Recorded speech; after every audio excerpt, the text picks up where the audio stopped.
विधानसभा आज भी बेस सरगरम रहीपे। विधानसभा रे शासक दल एकछत्रपात शासन चलाइथिबारु एहाको विरोध करिछि मुख्य विरोधी दल बीजेडी।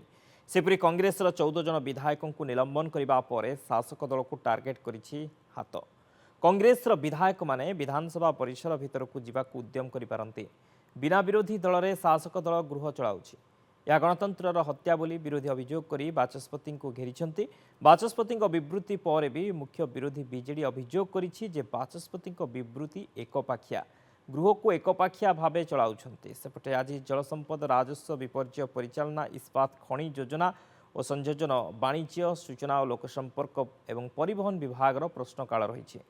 शून्यकाल आईन श्रृंखला विधानसभा शासक दलर एकछत्रवाद नीति एससी एसटी संरक्षण व्यवस्था भली प्रसंग को गृह में उठाइब बीजेडी। अन्यपटे विरोधी पक्षर मुलतवी प्रस्ताव दिज्व जमापड़ी।